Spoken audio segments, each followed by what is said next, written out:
What happened?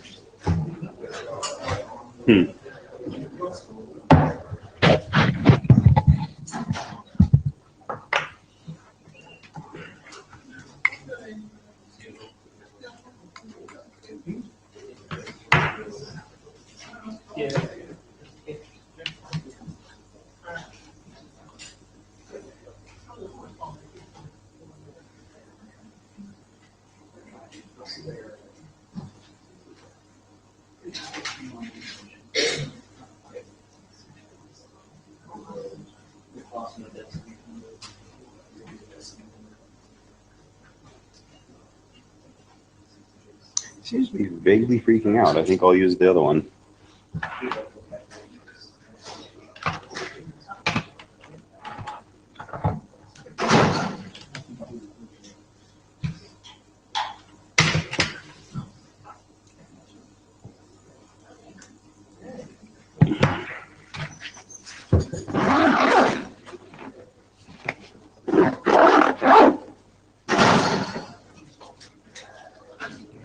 Yep.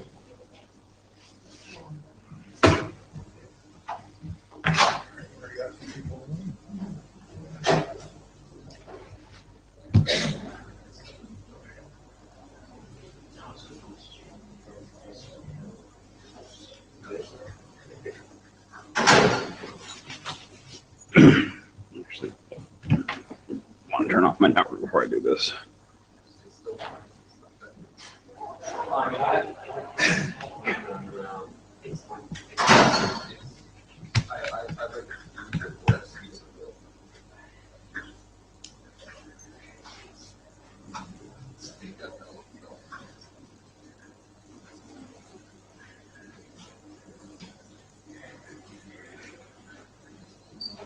There we go.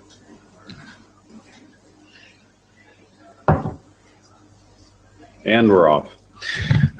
Okay, we're at the top of the hour. We are Netvc. If you're not expecting to be Netvc, what? Stop that. Here we go. Note well, you probably have seen this a few times today already. It has impacts on anything that you have to say at the microphone, being a contribution to the IETF in a IPR impacting way. So if you aren't familiar with this, go off and read BCPs 78 and 79 before you say anything in the room. And y'all know what the blue sheets are. I'm going to go ahead and pass these around in just a couple of moments. We need a note taker. Preferably two. Preferably two. And we don't need anything of a blow-by-blow here. We just need someone who can record major points and action items.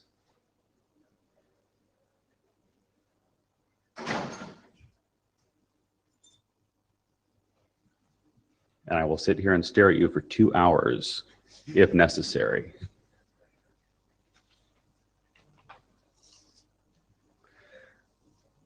The usual suspects over here are all presenting, so I can't make them go. Magnus, can I lean on you? All right, thank you. I'm sorry, and Michael, thank you very much. And then a probably easier task to get someone to do, can someone sit in the Jabber room in case there is a comment from a remote participant to be taken to the microphone? We do frequently in Netvc have people participating from the US. So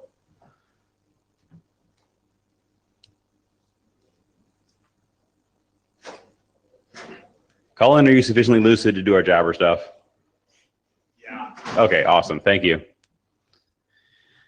All right, so the agenda, this actually is looking relatively familiar here. We're going to go over requirements, the testing document, and then get updates from the two major input codecs.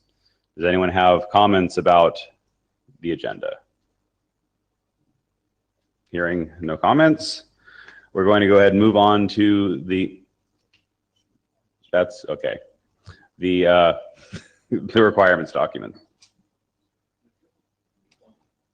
So there, think it was standing Here in we a go. big box. Yeah, they want you to stand in the big box. So I remember, like, there's got to be a big box in this room somewhere. Let's move it. Try it. Let's answer it. The light.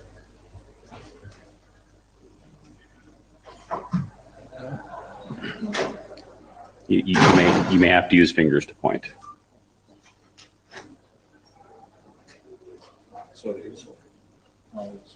There you go. Okay. And actually, is there a dongle in there?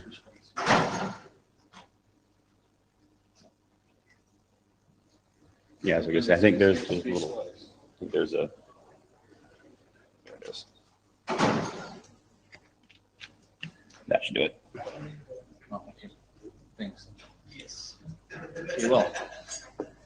Okay, hello everyone. My name is Alexey Filipov, and today I'll present a short update to our requirements draft.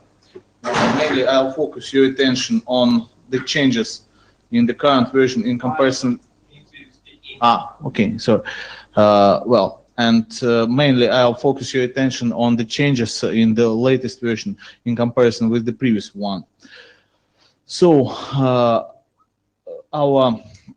my presentation will contain 4 sections, an overview of applications, a list of requirements, then shortly about evaluation methodology, and finally I'll conclude the presentation. Well, as you can see in this list, we consider in our requirements draft, we consider 7 typical use cases.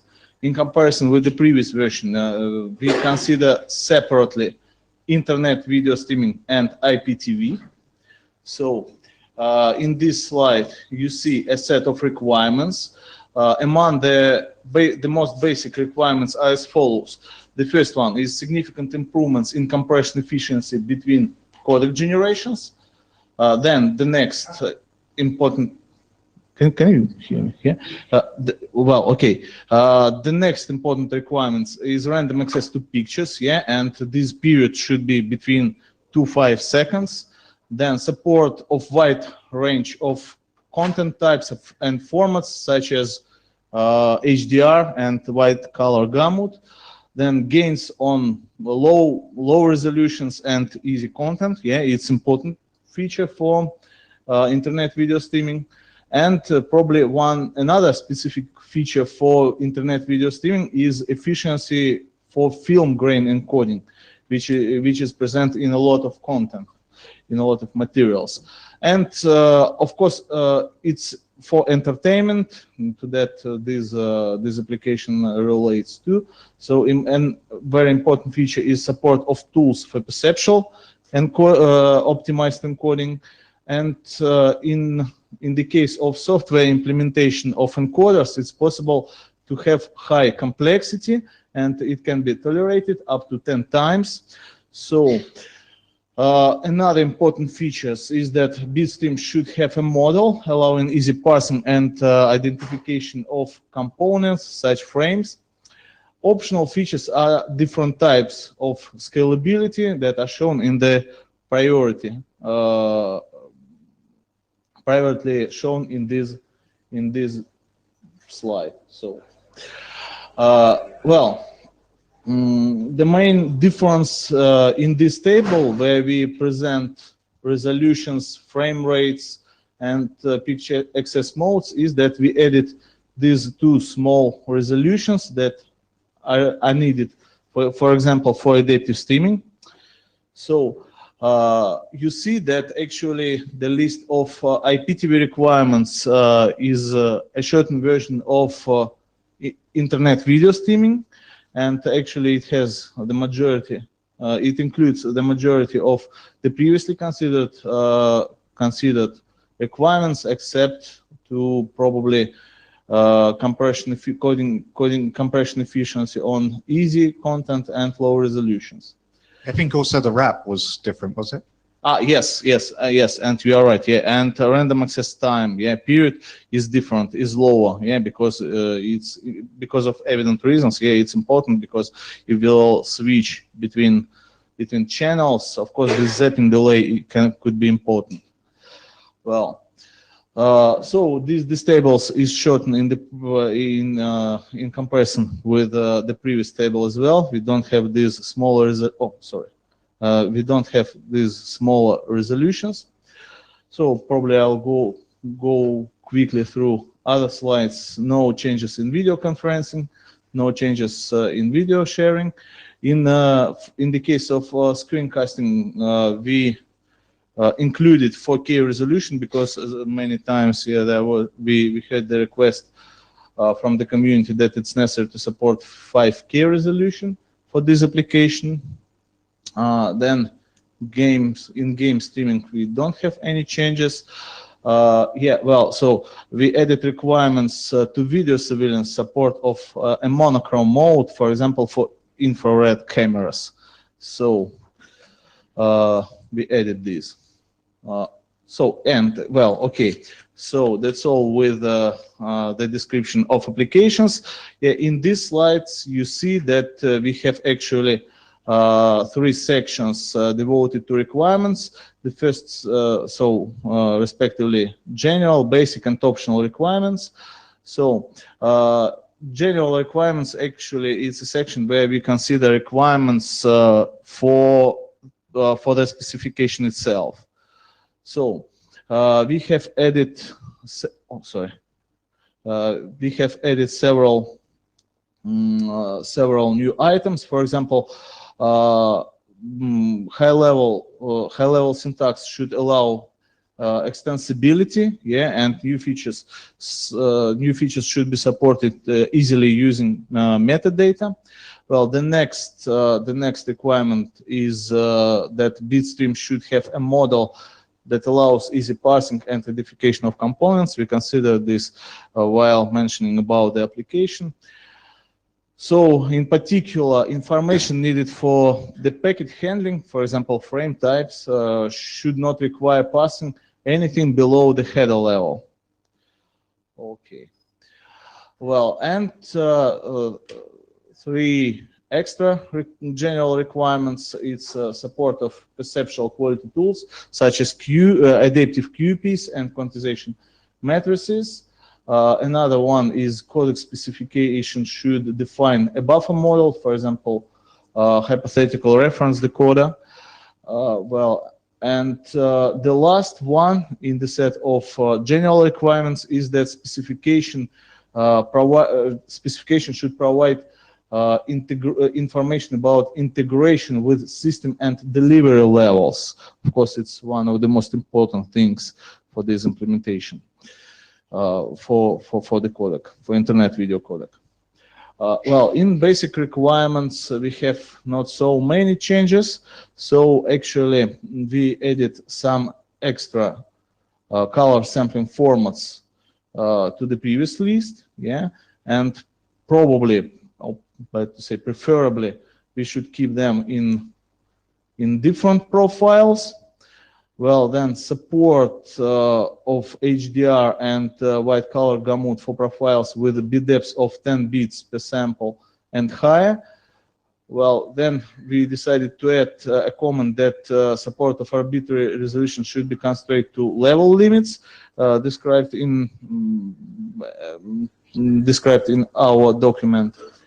Then into the section about coding delay, we added a requirement about support of configuration with non-zero structural delay. So for some applications, for example, internet video streaming, it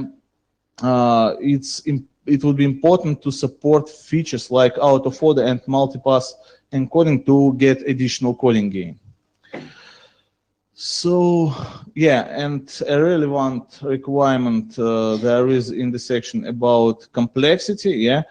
We would like to say that high complexity software encoding implementations could be used in different offline encoding applications. And I would like to repeat, I've already said about this previously, that this complexity can be more than 10% in comparison with state-of-the-art video codec technologies like HEVC and VP9. What else about probably basic requirements, we added an additional requirements to error resilience section.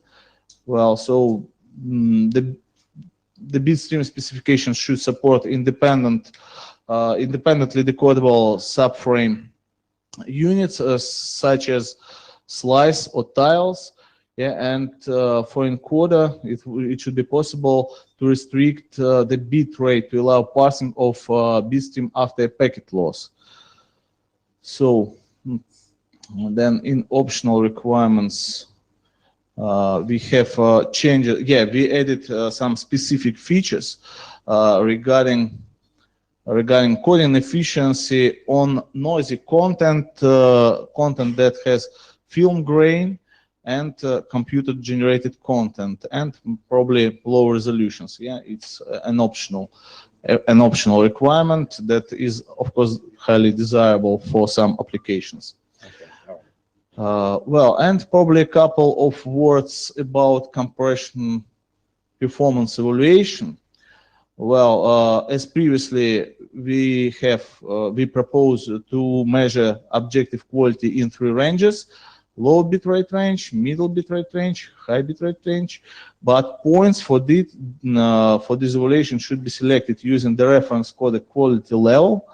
So, and the final measure, yeah, beyond the guard delta rate, should be computed for each of these range, yeah, and an average value over all these 3 ranges should be calculated as well, should be provided as well, finally, for the final codec assessment. Yeah, we use 2 metrics as previously. PSNR proposed to use 2 metrics as previously, PSNR and MSIM. Yeah, the same methodology based on mean opinion score for subjective evaluation. And one comment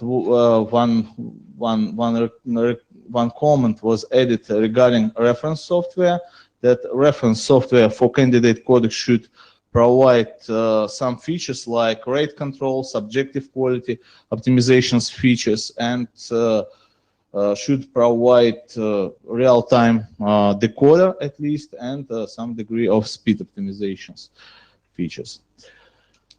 So, concluding this presentation, I would like to say that authors recommend to adopt this document. Okay, thank you. That's all.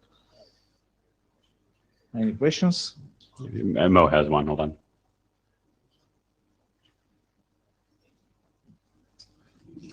Mozanetti from the floor. Can you back up to the slide about the optional requirements? Okay. I had confusion about what. Okay, so on here you're saying that before on the basic requirements you listed multiple profiles already as part of the basic requirements, right? You had a 10-bit 420 as basic mandatory requirement, right? And then you also had 12-bit as another profile. Is that right? Yeah, yes. And this is defining yet another profile of 16-bit and RGB. Yeah. Well, but so in the section devoted to basic requirements, we keep just 2 bit depths, yeah, 8-bit, yeah, and 12 bits. So just them. You mean 8 and 10? 8 and 10, yeah. Oh, sorry, yeah, 8 and 10. Yeah, other up to 16 bits we consider as optional requirements. Okay. I guess my basic question is there a requirement? Are we imposing a requirement for the codec to have profiles right out the door? And do we have a description of what all those profiles need to be for all the candidates? Or is that something that's still in flux? It should be open, yeah, I guess. Why not? So probably my colleagues will have other. I think that it should be open doors, yeah, why not? Okay, so at least, yeah. Yeah, and yeah, well, for 2.0, of course, it's the most popular format, yeah. Other formats should be as it was written in the basics, in the section of basic requirements. yeah, it's probably the most popular, not probably, it's the most popular format, yeah. For other formats, yeah, we propose to have probably or preferably separate profiles. So there we can have different variants, different combination of bit depths, color sampling formats, and so on. Okay. And in this case, we can keep this we can keep this door open. Why not? Okay, so a codec candidate would need to support all of these profiles, but then a decoder implementation can only implement one profile if they want. My personal opinion that that candidate codec, at least at the beginning, should support these color sampling format at least 8 bits variant, yeah, the depths. Yeah, and of course, I understand that our colleagues from Netflix, of course, they would like to have 10 bits. Yeah, on the one hand, it's reasonable because you know that, for example, PEC and VCAC in their common activity, JVET, yeah, they consider just 10 bits variants. Yeah. So probably it would be reasonable to have both versions, but probably it's a question to the available testing materials. So if we have the majority of testing materials with 8-bit depths, yeah, so of course we evaluate using these testing materials, yeah, and of course in this case we can calculate the coding gain and coding efficiency using these materials on these materials. If for example our colleagues provide Netflix, but as far as I know they provided similar materials like for JVET, yeah, if these 10-bit materials are available, of course we'll use them. Why not?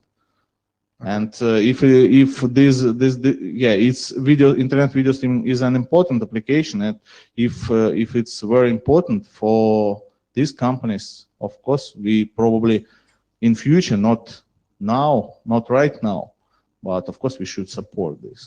And then the final thing is, I think we should clarify in the requirements whether we're putting requirements on the input bit depth or the internal bit depth, because there may be some applications that want to use internal bit depth even though the input is only 8-bit. Yeah. Okay. Yeah. It's a good point. Yeah.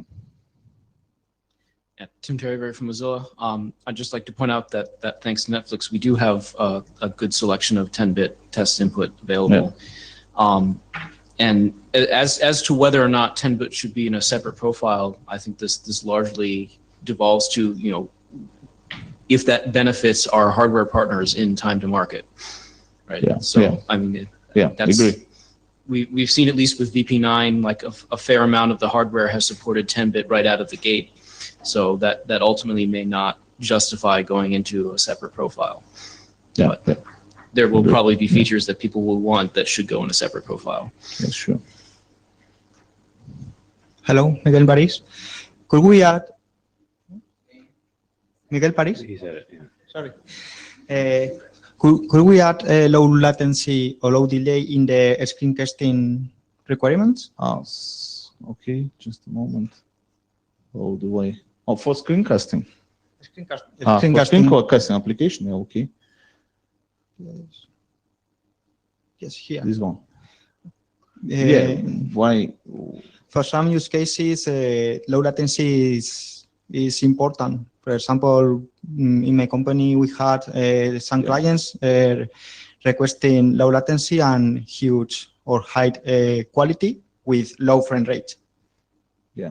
Yeah. So okay. I think it could be important. Yeah. Yes. Absolutely agree. Yeah. Of course, we'll add. Yeah. But you see that, of course, in the basic requirements, we support this feature. Yeah. It's an obligatory feature. Yeah. So we include it. Yeah. Into the basic requirements anyway. But in the description, yeah, here you see that support of zero structural delay, yeah, low delay configurations we have. So this also applies to the screencasting? Yes, yes, okay, of course. You see that it's yeah. Initially, yeah, we describe typical use cases, yeah, including screencasting. Of course, into the description of this, of course, we can add this moment, yeah, that it's important, of course, undoubtedly. But anyway, as one of the basic requirements, we have this one, that support of low delay configuration. So okay. it's applicable. It should be applicable to all the applications. Okay. Thank you. Welcome. Michael Romalo, Cisco Systems, more of a nit. I saw it on 2 of your slides, and it's terminology that I've seen in the draft, mathematically lossless. Math specifies operations. Normally, if you're talking about how accurate the given pixel is with the given another pixel, it's numerically lossless. So I don't know if it's Numerically, okay. So I just wanted to let you know if there are any mathematicians But- in the room, they would prefer that. Okay, yeah, numerically lossless, okay. But for example, in PEC, yeah, this term is used mathematically lossless. In MEC requirements, this term was used mathematically lossless, and in the requirements draft, I have a definition of this taken from a source. But okay, we can. Yeah, I've use noticed it this. both ways in some certain like looser groups versus Okay. mathematician groups. If you talk about math and you talk about typecasting and you talk about operations that Yeah. result in numerical Okay, losses. Anyway, okay, it's in it. Yeah, it's a good point. Yeah. Okay. Okay. So we've had this in the working group for, I think, a year or maybe a bit longer than that, and it's received a fair amount of comment. I think it's in pretty good shape.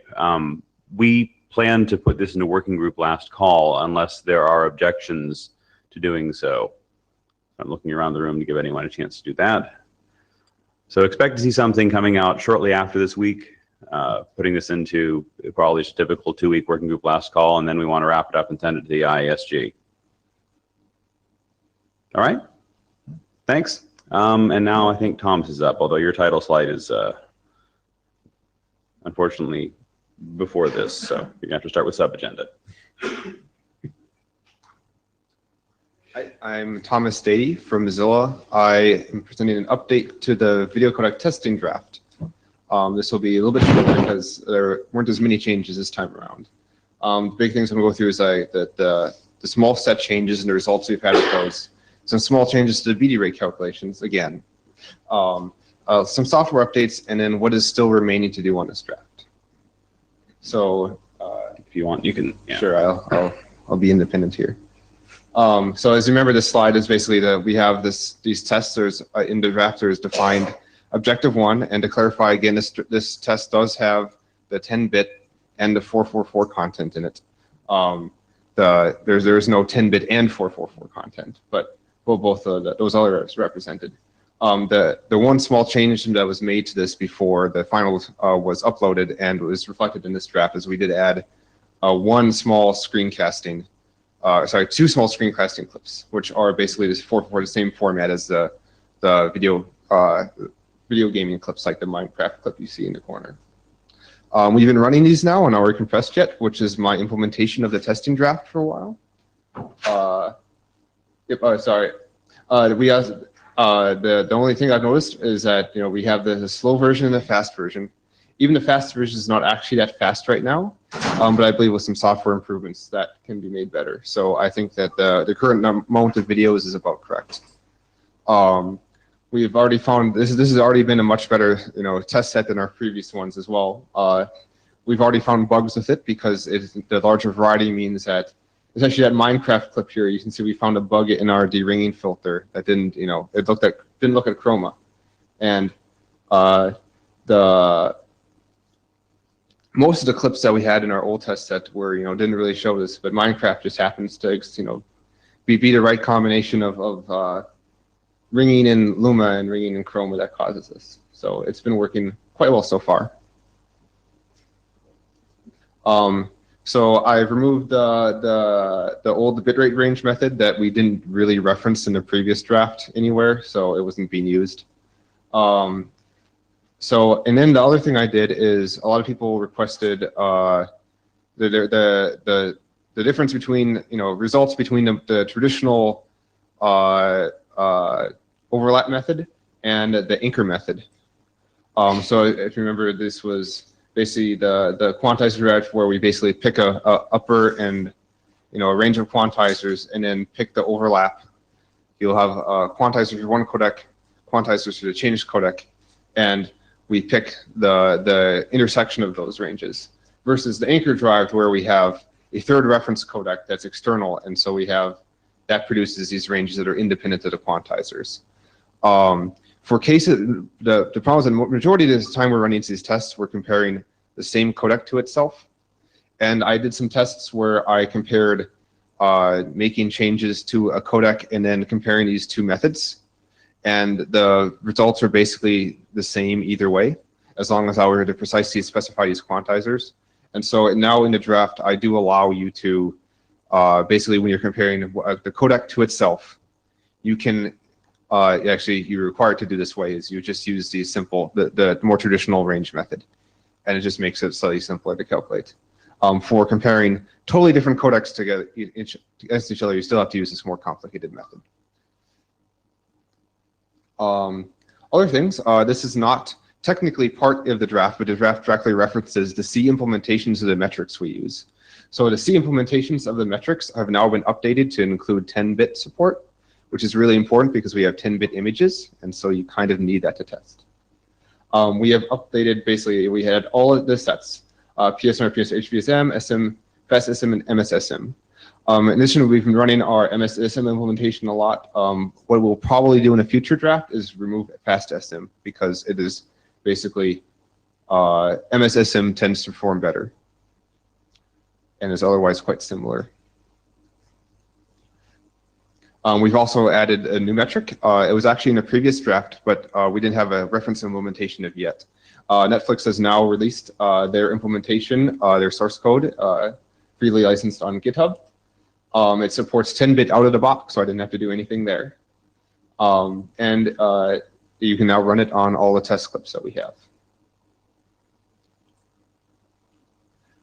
So now it comes the big to-do section, as there weren't that many changes. The big things here are is we now have, of course, with Amazon, we have HDR content. There is a new HDR clip we have. I think there's some more HDR content coming. This is actually a frame from it. We have, it's not a requirement for the codec to support HDR, I don't believe right now, but we now have the ability to test HDR, which we didn't at all. So we may end up putting this actual HDR set in. And the plan for these is basically for the HDR content, we don't have any HDR specific metrics.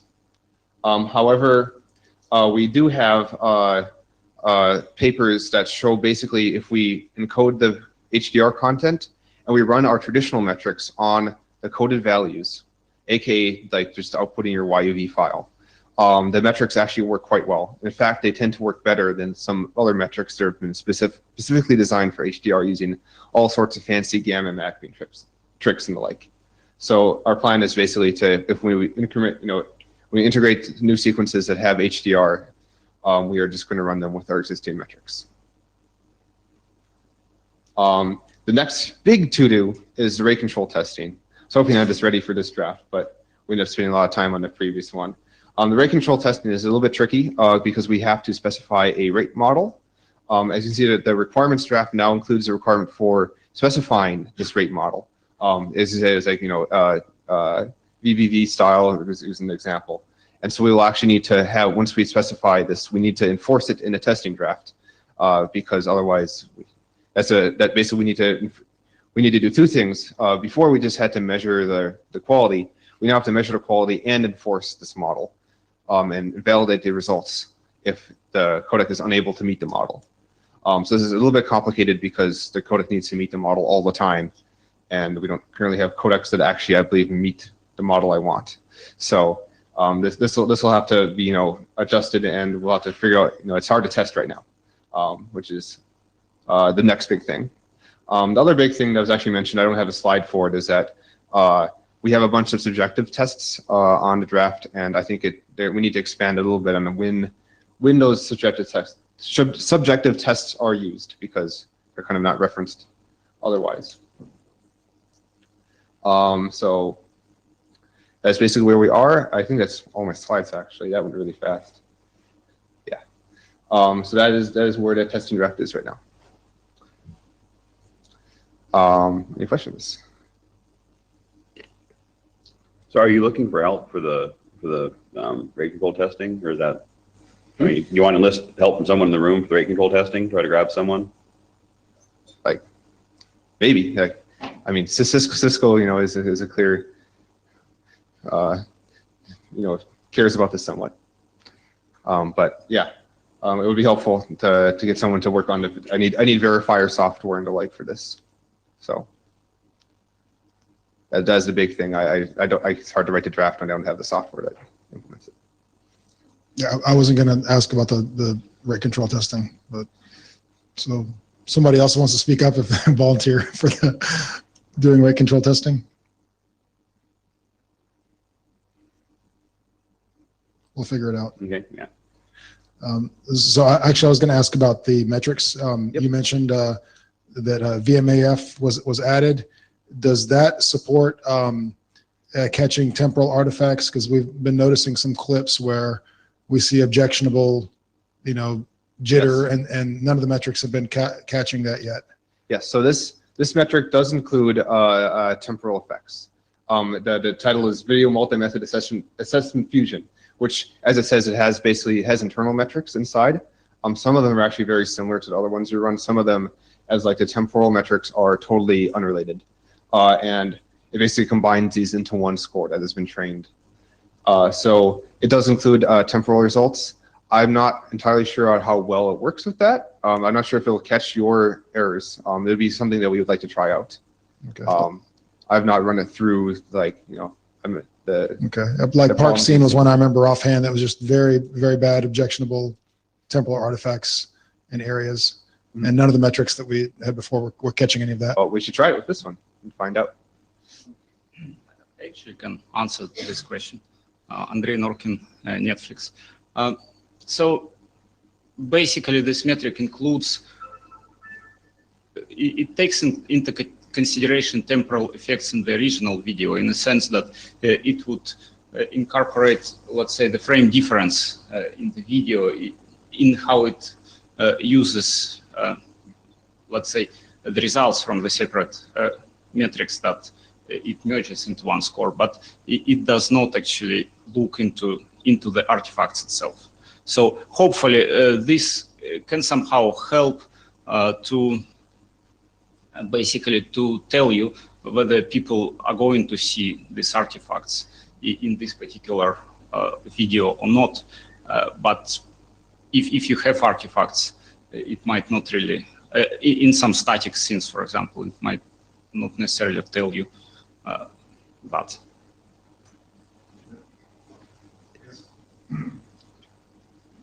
I'm just looking for something very basic that just shows, whether or not pulsing is happening. In some videos, it was clear that there was, pulsing because of different quality levels of subsequent frames. So would it catch an artifact like that? No. Okay, then Well, sounds like we need another metric then.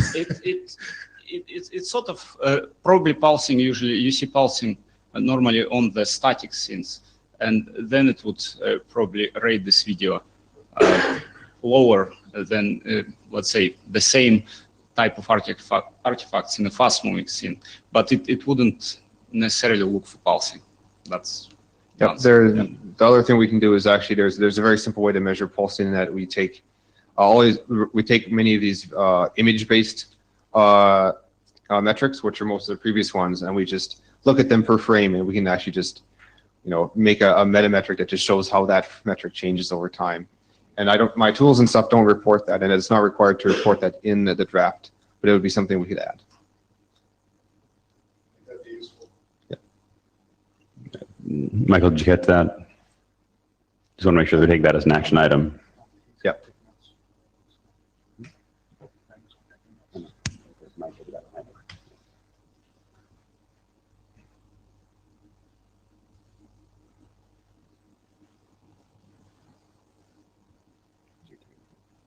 All right, any other questions? Great. Thanks, Thomas. We're running quite a bit ahead of schedule, so don't be shy, guys.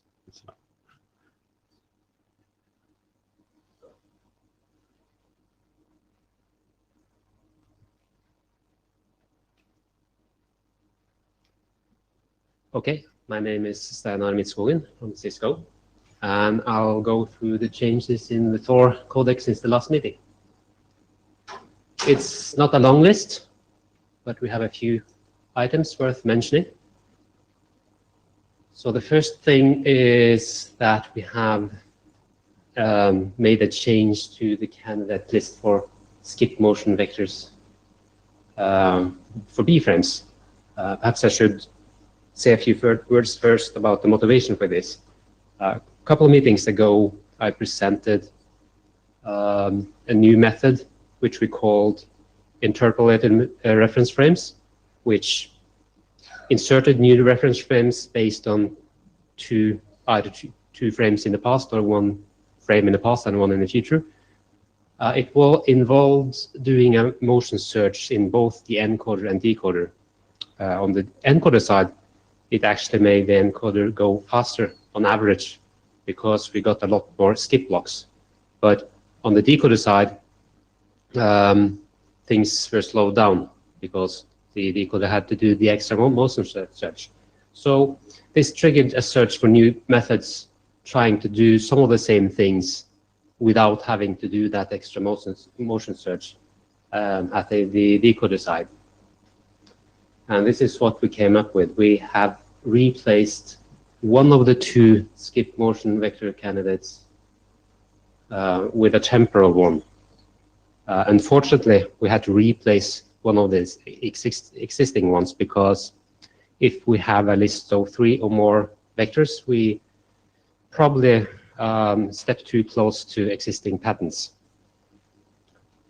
And the result was that we got nearly half of the gain that we had from interpolated reference frames. We got rid of the motion search and also the overhead of storing an extra reference frame. But we still have both methods available. And these are the results, BDR numbers, showing the bitrate reductions for similar quality, PSNR. Yeah, Tim? So when you use the temporal motion vector as one of your potential skip candidates, does that affect decoding the rest of the frame if you have lost your previous frame so that actual vector is not available? I'm not sure. This was the work of Gisle and Ari, so I don't really have the details. All right. But yeah, so I it's an important question to answer, right? Because you wouldn't be able to use it interactive if that were true. Mozanetti, yeah, we haven't added error resilient flag like some other codecs have that would disable some prediction based on previous frames that might have been lost. But it's something that could be added in the same way that the other codecs have added it. We haven't really added any error resilience features at all yet to Thor yet. Okay, so the results show that for interpolated reference frames, we now get 6.4% bitrate reduction, which is actually slightly better than what was presented 2 meetings ago, because we have had some improvements since then. And by doing the new skip vector instead, we get 2.8%. So it's not quite as good. It's almost half the way. And then we now support YUV444 input, which is important for screen content, desktop sharing, and things like that. Which means that we don't subsample the chroma planes, and the Luma and chroma planes will use the same interpolation filter. However, it significantly increases the number of bits spent for chroma. It could be something like 5 to 15%. It depends quite a bit on what sequence you're encoding. So that triggered a search for new tools trying to compensate for this. So the first thing that we tried was to add support for subsampling at a superblock level. So we could have parts of a frame or parts of a sequence which were basically encoded in 420, and for content or parts of frames that needed 444, we would encode 444. And in the case of 420, we would use a more clever way to upsample again by exploiting correlations between the Luma and chroma planes. And that performed quite a bit better than regular upsampling, but objectively it only regained about 25% of the loss that we got from subsampling. So in the end, we abandoned that in favor of a new chroma prediction. And another problem was that subsampling basically is another step of quantization, and it's probably suboptimal to do that in 2 steps. So we tried something else. First, I'll show an example of how that upsampling worked. So the top line shows some text downscaled to 4:0 and then upscaled again by just duplicating the chroma pixels. And it gets a bit difficult to read the text on the right there. And the middle line, this is the upscaling based on the reconstructed luma pixels, and the bottom line is the original 444, and the 2 bottom lines are almost identical except for the rightmost text, which fails. And the reason for that is that the luminance of the 2 colors are identical, and the method will just fail in that case. So it works pretty well if there are just 2 colors, and it also works well if there are 2 colors but different shades. But again, if the luminance is the same for the colors, then we fail. So instead of this upscaling, we introduced a new way of predicting chroma, which also works for 4:0 input. And as we have seen in the previous slides, chroma can be highly correlated with luma, and this is an example where we have luma samples on the x-axis and chroma samples on the y-axis. And quite often there is a pretty strong linear relationship. So what we do is to find the linear mapping from the predicted luma block to the initially predicted chroma block. And we do that by regular linear regression. And we also have a couple of criteria that must be satisfied before we change the prediction. I'll get back to those. So informally, what we do is, if we change the chroma prediction, is that we copy the reconstructed luma block and paint it with the colors of the initial prediction. And we can do that because we encode and reconstruct the luma part of the block before we go on encoding the chroma parts of the block. However, we have to make a few assumptions, and one is, as we just saw, is that the colors will have to be, we have to be able to identify the colors by their luminosities. And also, we must assume that there is a reasonably strong linear mapping. And finally, we also have to assume that the luma-chroma correlation in the original block is similar to the one in the initial prediction.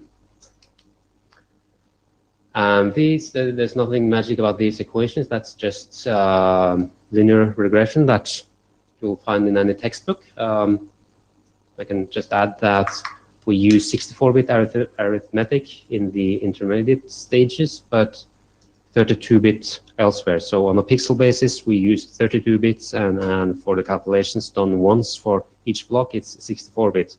And the most complicated part of this is that it involves a single 64-bit division, integer division, for a single block.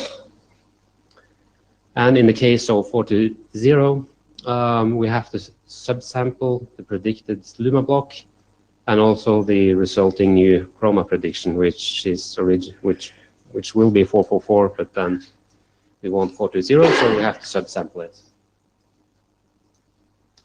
So we have a couple of requirements before we actually change the chroma prediction. We only want to change the chroma prediction if it is poor. And if we assume that whenever the luma prediction is poor, then the chroma prediction is poor as well, we can then calculate the average square difference between the reconstructed and predicted luma samples, which is the same as finding the average, summing the square residual and then divide by the size. And if it's above a specific, a magic number, it's 64, seems to work well, then the chroma prediction is bad and we might replace. The second criterion is that we will not change the prediction if the correlation is bad. We have to make sure that we actually can predict chroma from luma. So by doing linear regression, we also calculate the correlation coefficients and we require that it's above 0.5.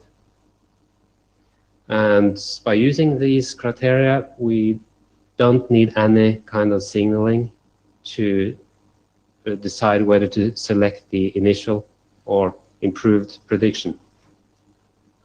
And this method works on both intra and inter. So this is just a flow chart left in there for reference, so I'll just move on. What we see here is an image from ParkDroid showing the U plane, and we can see quite a few details in among the trees. I don't have the corresponding luma image here, but we would see many of the same structures. And the idea here is that we don't want to encode the same structures over again. So now comparing to what we have if we apply regular intra prediction, then we lose basically all the details. But if we apply the new method, we get back perhaps most of the details. Not for all parts of the picture, that could be due to bad correlation and things like that, but we clearly see a lot more details. So moving back and forth, that's the new one, that's the original one. So the middle one is clearly the worst among the three. And finally, the BDR numbers. For this table, I have used slightly different sequences compared to what I've been doing previously, but that's because this is a tool mainly useful for screen content and for video. So all of the sequences except the two last ones are screen content. And what these numbers tell us is that for some sequences, we get a pretty big gain for if the video is 444. If it's 420, it's not that big, which is no surprise since if we have 420, then we don't have that many bits spent on chroma anyway, so it's not that much to improve. And these numbers are for inter and intra, and if we move over to just looking at intra coding, now we're only coding intra blocks, then the numbers are slightly better. That's because the intra prediction is usually worse than inter prediction, but still, I didn't really expect it to work for inter, but in most cases it works reasonably well. Yeah, that was all that I had. Any questions?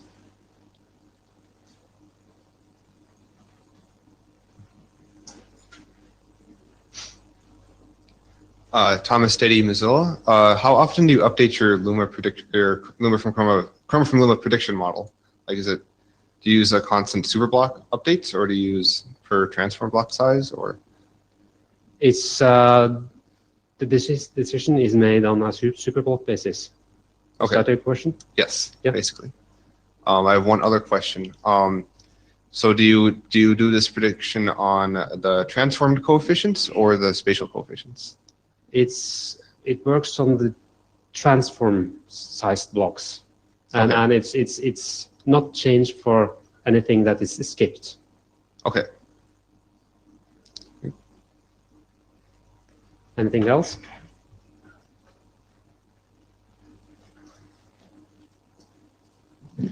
Mosin, I actually maybe have a question for Mozilla. You guys looked at chroma from luma prediction before, right? Does this in any way resemble any of the work that you did, or something totally different? Or is there any chance that your experiments could be complementary?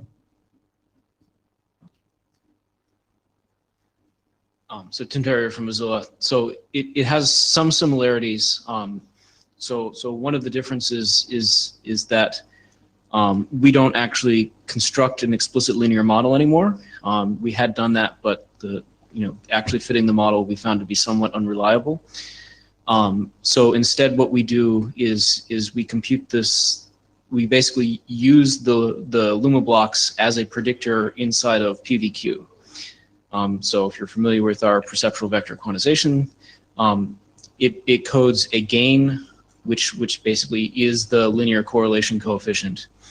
And we found actually just directly coding that instead of trying to fit it from the original data worked out more reasonably. But how does it work with the lap transforms? It's all done with coefficients, so Yeah. frequency domain coefficients. So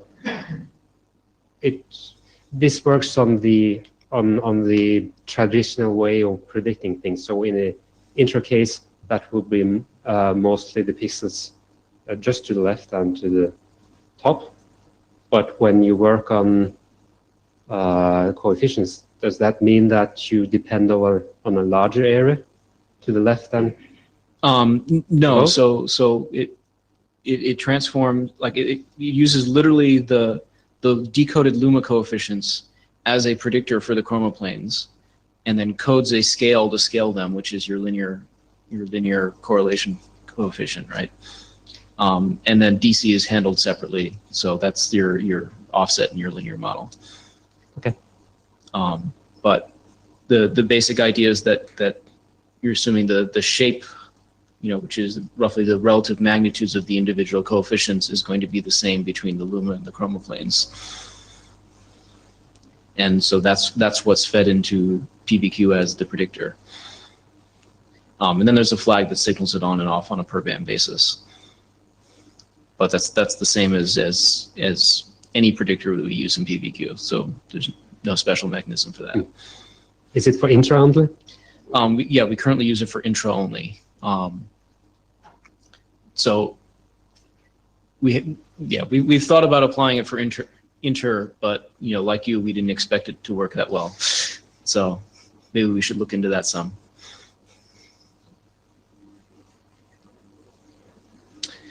So this is a question from the Jabber room that came from Nathan, and it sounds like the signal-free implementation requires the decoder to also compute the linear regression of all the blocks to check against the 0.5 correlation coefficient threshold. What complexity impacts does this have on the decoder? Well, it doesn't actually need to compute the actual correlation coefficient. It just has to do a comparison if one is larger than a threshold. I'm not sure if that was answering the question, but it's making that check is adds practically no extra complexity. Oh, okay, because it's already computing that coefficient for every block, or? Yeah, per block. Per block, okay. And it's not complicated. It's not involving a square root or anything like that.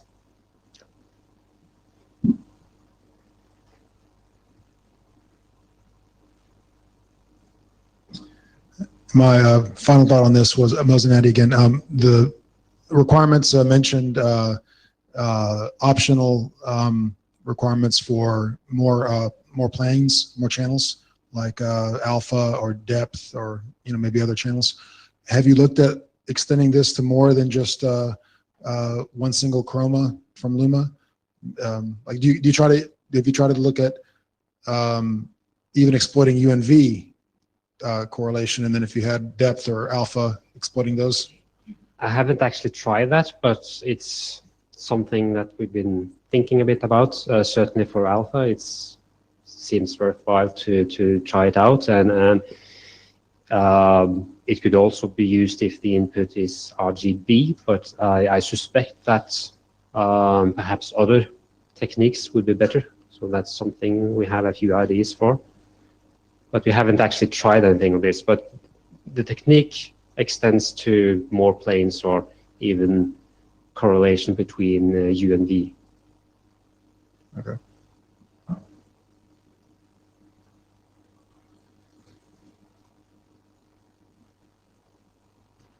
Okay.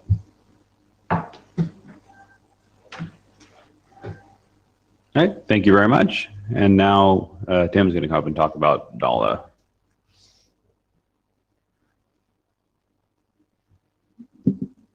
All right. People hear me through the mic? So next slide. You want to change it yourself, or Oh, I can yeah, do this also, either way. that's probably better. All right, so we talk about the progress we've made in DALA since Buenos Aires. It will not be nearly as much as we reported in Buenos Aires and the past previous IETFs, and the main reason for that is that most of our development efforts have switched over to AV1, which is an open source project available there. DALA is now primarily used as a testbed for techniques that are going to be input into AV1 and preparing them for integration there. We may continue it as its own codec someday when some of these techniques are more mature. For example, we submitted it to the 2016 ISIP still image compression challenge, basically because we wanted them to do some free subjective testing for us. So it will continue on as its own independent project, but most of our efforts are focused on AV1 at the moment. I'm also going to continue to report test results using the NTT short1 set of sequences, and the main reason for that is some of the changes to the testing graph that Tom has presented are now AV1 specific, the ones that use specific quantizers. So we probably won't be updating the DALA methodology to match that. So it's just easier to continue using the old methodology for the moment. Right. So I'll start with the basic summary. We only had about 63 commits to the project since the last IETF, which is about a quarter of what we had been sustaining. We still had 4 new contributors, so thank you to them.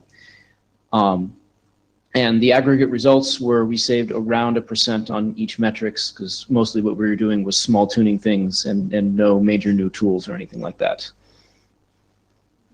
All right, go through some of the changes. So these were the set of de-ringing filter changes that we presented in Buenos Aires.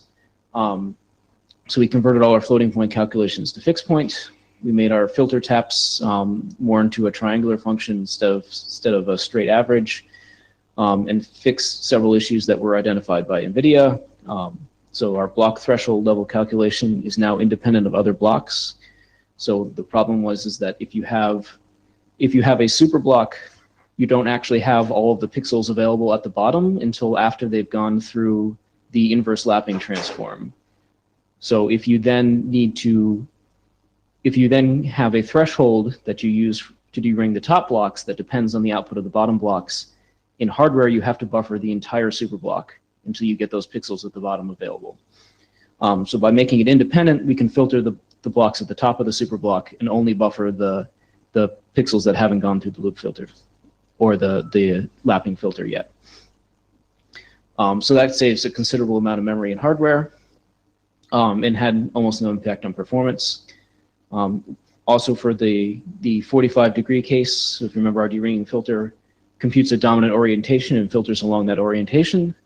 In the 45-degree case, we changed the second filter to run horizontally instead of vertically, and that also saved a couple of line buffers in hardware. And then finally, we removed all our divisions in our direction search which is the part that actually figures out what that dominant direction is. So we used to divide by some small fixed constants. It turns out we can just multiply by the least common multiple, and we actually wind up with slightly better performance because there's no rounding errors, and everything still fit in 32 bits. So as I said, in Buenos Aires, we tried to merge all these changes in and actually found out that they were a small regression, and we didn't really understand why. Well, we changed some other things, and then shortly after Buenos Aires, we tried checking them in, and it turns out they were a small benefit, so we merged them, and still don't know why. So we've also been doing experiments with Q15 entropy coder adaptation. So if you recall at the Buenos Aires hackathon, added a simplified entropy coder for when your probabilities sum up to a power of 2. That eliminates most of the approximation overhead of our current entropy coder while still keeping the coder relatively simple. But the way that we do adaptive probabilities was all mostly basic frequency counts. So you just have a running sum of how many times you've seen each symbol, and the total of that is rarely, if ever, a power of 2. So what we have done here is try to add a new probability adaptation that keeps the sum of those probabilities constant. And so we can keep it fixed at a power of 2. So the probability updates themselves will be slightly more expensive, but we benefit from the lower overhead of the power of 2 entropy coder. So the way this works is we fix our total T at some value. For Q15, that'd be 32,768. And then when we update the cumulative distribution after decoding a symbol, we basically have 2 different update cases. So for all the symbols that are less than the one that we decoded, we use the first equation there. And for all of the symbols that are greater than the symbol we coded, we use the second equation there. And I'm not going to go through the equations in detail, but the basic idea is that you want to guarantee that the difference between any 2 of these cumulative frequency counts never goes below 1, because then you have a symbol with 0 probability and you can never decode it again. And you also want all of the symbols that appear before the one you coded to have a lower cumulative frequency count, so you've reduced their probability, and all of the ones that appear after the symbol you coded to have a higher frequency count, so you've increased the probability of that symbol. And so these equations satisfy all of those basic properties. They look kind of complicated, but M, which here is the alphabet size, so the number of symbols in the current context, and I, the symbol index, and rate, which is just the adaptation rate, are basically all constants. And so you can pre-compute a lot of the stuff in these 2 things. And so if you have some pre-computed tables, this winds up being 2 15-bit vector adds in one shift. So it's a little bit more complicated than the previous frequency counts, which is basically 1 vector add, if you have these pre-computed tables. We're not sure how practical those tables will be for hardware, but that's something we're looking into.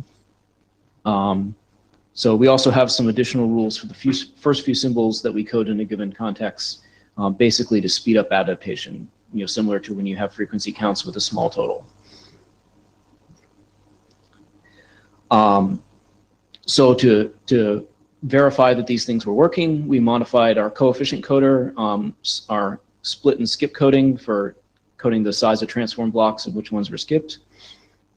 And the generic coder, which we use for things like very large motion vectors and large DC coefficients, to use this new adaptation strategy. We have not checked it in, again, because in the main repository, because, as I said, we're not sure this will be practical in hardware. But currently it's giving us, about 0.5% gains on most metrics. And that's, again, due to the reduction in overhead from the entropy coder. Yep, sure. Mazen, any question on the adaptation?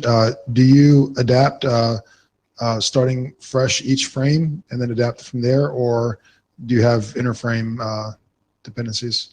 Yeah, so currently we reinitialize all the probability distributions to a flat model at the beginning of every frame. Okay, and there's not a bitstream flag to let you, use the prior frame? Nope. Not yet? Okay. Yeah, mostly DALA does not have features which get shut off for interactive video. Okay. Makes sense.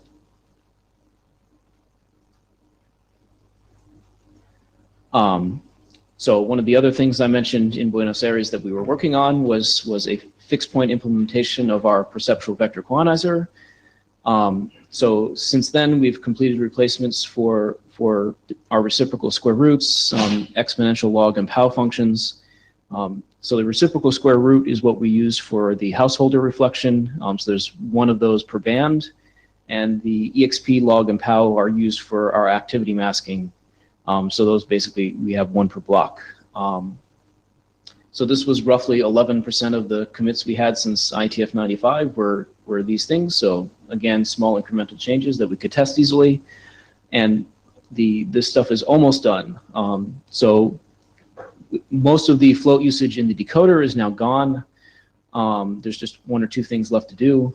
We are probably not going to replace all the float usage in the encoder anytime soon, but since it's non-normative, that's not a big deal.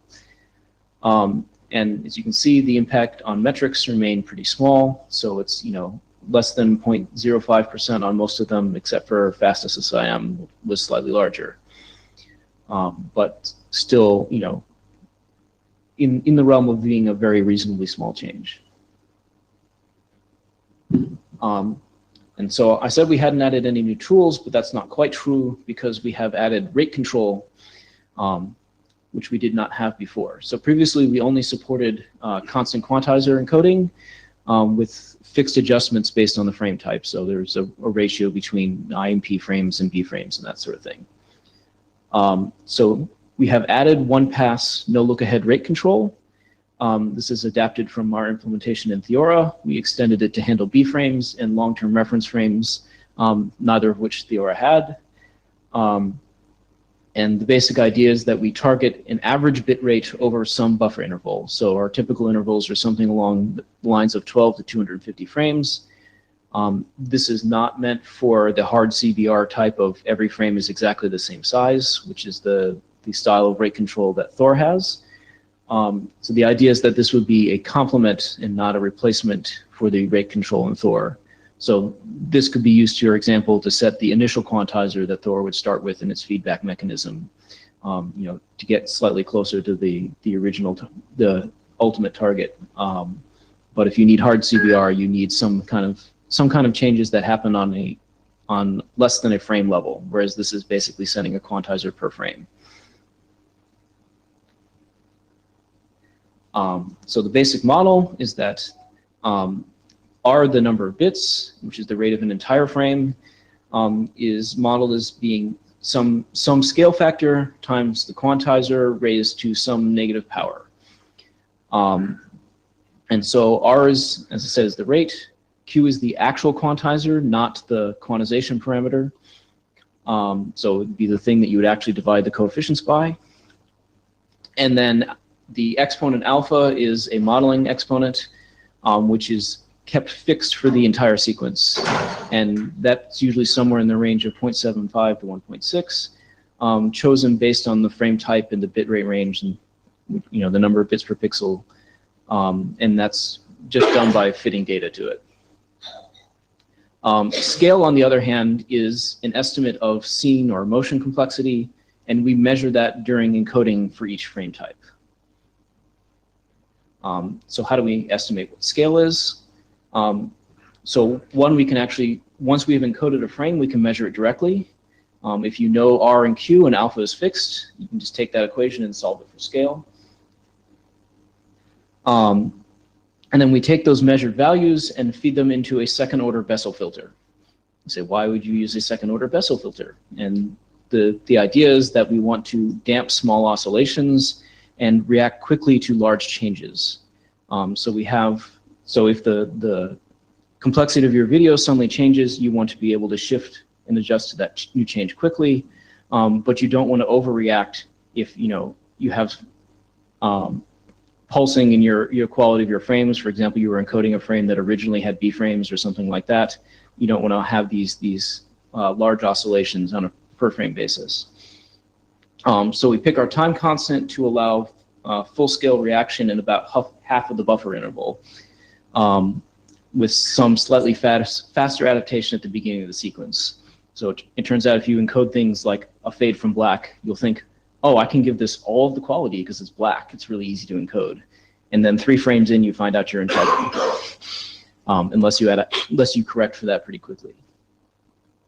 And so we have one of these Bessel filters running per frame type. And so currently we support 4 different frame types, which are keyframes, long-term reference or golden frames, regular P frames, and then B frames. So currently DALL only has a single level of B frames. We don't have hierarchical B frames yet. So if we were to do hierarchy, we probably would extend this a little bit more.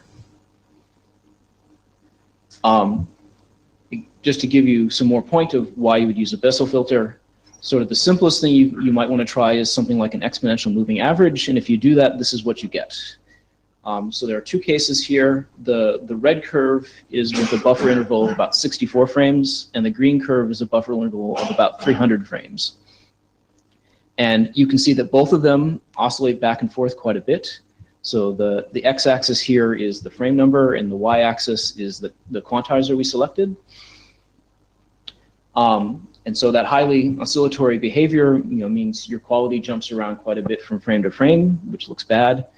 And you can also see that the reaction time is relatively independent of the buffer interval. So these 2 things have, very different buffer sizes, but they both run into trouble in the same places and, have massive overreactions in the same places.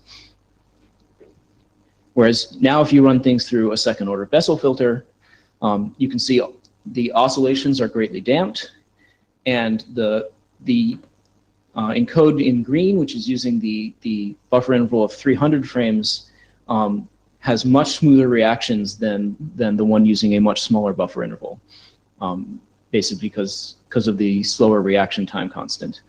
And so it doesn't get itself into trouble nearly as often. So given these scale factors, how do we go about actually picking a quantizer? And the way this works is that for every frame, we actually plan out the quantizers we're going to use for the entire buffer interval. And then after we encode that frame, we throw the whole plan away and make a new plan starting with the next frame. So we're looking significantly far ahead into the future, but we try to react quickly when things go wrong. All of our frame types are currently chosen in a fixed pattern, so we have regular keyframe intervals, regular golden frame intervals, and a regular B-frame spacing. So none of that is adaptive. And the main idea is that we're aiming for a fixed buffer fullness level at the last keyframe in our current buffer interval. And the reason for that is the keyframes we expect to be A, both the largest, and B, the hardest sizes to predict. So if we have a relatively high buffer fullness level when we encode the keyframe, we have a relatively small chance of getting ourselves in trouble. So once we do that, we pick a constant quantizer that achieves the target buffer fullness level, taking into account all of the fixed adjustments based on frame type. So the total rate for the entire buffer interval is just the sum over the frame types of the number of frames of that type times the estimated scale factor for that type times the quantizer we use for that type raised to the negative exponent, which again based on the type. So each of the quantizers for a given frame type is just a function of a master quantizer, the same way as if we were encoding constant quantizer. And so we adjust this master quantizer up and down until R hits its target, and that's just done with a binary search. We actually tried to do a thing with Newton's method, but it proved to be unstable sometimes. The binary search is still relatively fast and works pretty well. So you can extend this to 2 passes. And basically all you have to do is now we can measure scale directly for every frame in the first pass. We just encode the frame at some constant quantizer for the whole pass and measure these scale values. And then in the previous equation, we replace the n times scale factor for each frame type with just the sum of the measured values in the current buffer interval. So we're currently assuming that frame types don't change between passes. So if you had some kind of adaptive placement, you would need to get that right in the first pass. And then you add a fixed offset to correct for consistent over or underestimates, which is basically just a sum of your accumulated error so far. Everything else works just like one pass.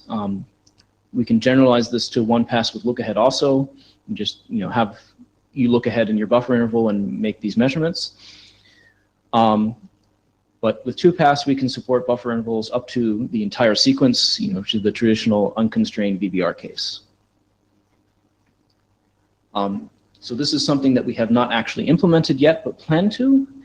So if you're familiar with how video sharing sites actually work, they don't encode a video all straight through all the way. What they actually do is split the video into many small, 1 to 5 second chunks and encode each one of those in parallel to reduce the latency so that you can hand back a user a fully encoded video relatively quickly. If you look how, for example, YouTube does this with its current libVPX, you don't want each of those chunks to be the same size because then your complex scenes don't have enough bits to look good, and your simple scenes look really great and spend more bits than they really needed to do so to actually look that good. So what libVPX does instead is that it relaxes its buffer constraints and essentially intentionally allows you to over or undershoot based on how complex your scene is, and then just kind of hope it works on average over the whole clip. So this, you can get away with that with a site like YouTube, but this kind of style of rate control really confuses end users in other places. So we think we can do a little bit better. Basically, if you run the first patch for each chunk, you can just collect these scale measurements from each of the chunks. So you can still do all the first passes in parallel. You just have a synchronization barrier at the end that collects these measurements. And really, we only actually need the average scale and count for each frame type of the whole sequence. So, we only have to exchange a couple small numbers between each of the nodes doing these encodes. And now our buffer plan can take into account the rest of the sequence. And so instead of, just having relaxed rate control, we can say, no, we know this part of the sequence is this much more complex than the rest of it based on these scale measurements. So far we have one pass landed, 2 pass we have patches in progress and currently being reviewed, and the chunk stuff we'll be writing next. So our next steps after that are going to be to port this stuff over to AV1. We've done this in Dala just because it was easier to prototype it there, but I think replacing the stuff in AV1 is probably the end goal. And to do that, we'll have to handle these adaptive frame type decisions instead of assuming everything is fixed, and handle additional frame types like alt refs. And then we need to start comparing with the old libVPX rate control to show that it actually offers some improvements. And that's basically what we've done since Buenos Aires. Sneval Midskogen from Cisco. Does this rate control assume that there's no latency concerns? I mean, if you filter and that obviously would either add latency, or you would have to assume that it's okay to overshoot for a while because you can make up that later. But sometimes you can't do that. For instance, if in the old ISDN days you had 10 milliseconds and you had a certain number of bits to fill for those 10 milliseconds. Right, so that's basically controlled by the length of the buffer interval. Right, so the assumption is that you can transmit some fixed amount of data in every given time period, and you're saying, I'm going to have a buffer of this size, and that's telling you what your latency is. So how small can that period be? Well, so the code lets you go down to 1 frame, but it doesn't actually work well in that range. So somewhere around 12 frames is, I think, about as good as you can get without doing subframe corrections. Okay. Mozanetti, have you looked at doing any other constraints on your rate control? Things like relative bit rates of IP and B frames. Any external constraints beyond the model? So for relative bit rates of I IB and P frames is basically this derivation of a specific quantizer from the master quantizer, right? So we're trying to keep the exact same model that you would have for constant quantizer. It's just picking what that constant quantizer is based on its estimate of bit rates. So you certainly could do finer grained adaptation than that. And for that, you would want something like temporal RDO, where you say, if I know this keyframe is going to be a really good predictor of the next subsequent frames, then I can encode it with a really high quality and spend more bits in the keyframe to save bits in subsequent P frames. Whereas conversely, if I know that some high motion scene in the keyframes is not going to be very useful as a predictor for very long at all, then you would lower that boost and code it with some quantizer closer to the P frame. But we haven't implemented any of that. But that basically requires some kind of look ahead, to know what kind of motion you have in the scene, or predicting it from the past. Okay, and then finally, the even more complex constraint, like a dynamic constraint, where you may have some estimates of the channel, you may have some predictor of channel availability. In some early RMCAT work, there was some proposals to have basically estimates of available bit rate, predictions of available bit rate. Could that be modeled and affect the rate control? Yes. So part of this thing where we construct a plan for the whole buffer interval and then throw it away after encoding one frame and make a new one, lets you react very quickly. So we can actually change, what the bit rate transfer rate is in that buffer interval after every frame, which gives us relatively quick reaction times.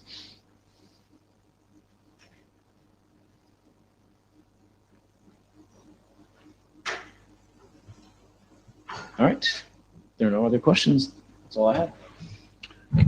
So I had a chair question for the two candidates. It's really good to see the progress, relatively, on each tool, what the impact of each tool is. But I think what may be useful for the overall group is to see where we are overall. Start running some comparisons about in the testing draft, whatever the anchors that we select are. If it's 265 in certain configuration or VP9 in certain configuration, maybe get a feel for where we are now with Dala and Thor, as they stand relative to the anchors. That may be useful for the group to see.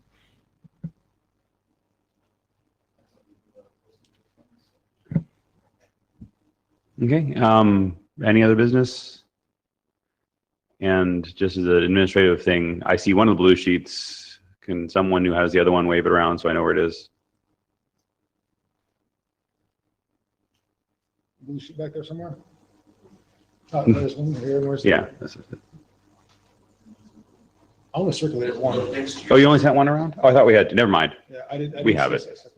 Okay. Thanks. And make sure you sign the blue sheet if you're in here. And one final thing, I sent an email to the list about there's a seller work group that's also meeting this week, tomorrow. They're looking at lossless coding, and you may think it's not quite related to Netvc, but actually I think one of the bigger problems that Netvc or any future codec is going to have, especially as we go to 4K and higher bit depths, is going to be internal buffer management. And it may be interesting to look at a very simple, low complexity lossless codec for frame buffer compression. So maybe people, if you're interested, go to that session. Yeah, so Seller is also looking at standardizing a container to put these lossless things in. So everybody loves to bike shed containers. Please come and bike shed. And my favorite color is blue. This is and this is the biggest shed you've ever seen. It's over 200 pages in length. That's supposed to be exciting. Oh, sorry. All right, we're adjourned. Thanks, everyone. Thanks. You can actually have dinner early. Sorry? No question? Or? No, go ahead. Go ahead. Yeah. Mike Romalo. Just looking at the milestones, there's a test result document to be produced. You asked the question, well, we'd like to see some progress. Is there a schedule or a timeline in order to get between now and December 2017? I think Thomas said he's gonna run the test and see where we are. That milestone was for the testing draft itself and maybe the results too, I forget, but it's mostly about what the testing methodology itself is. And I think we're getting there. We're not quite close to getting the, It says test result document, so I don't know if it's a result of, never mind. maybe poorly worded in the charter. It's supposed to be the testing and evaluation draft that Thomas presented.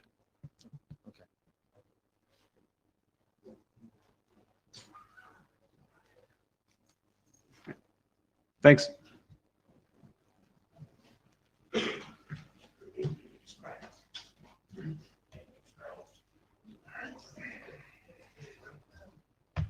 You know, it's always a good question when it starts with looking at the milestones.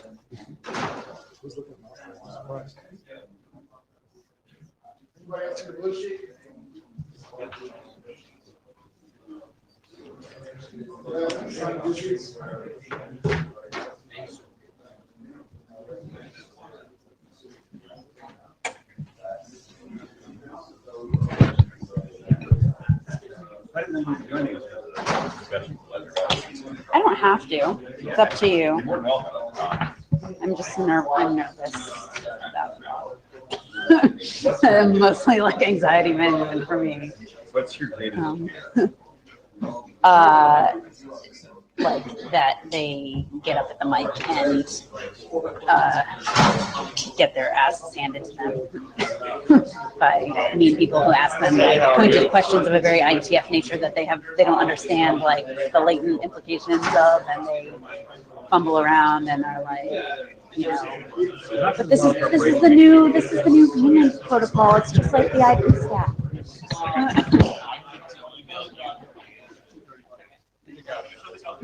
I mean, I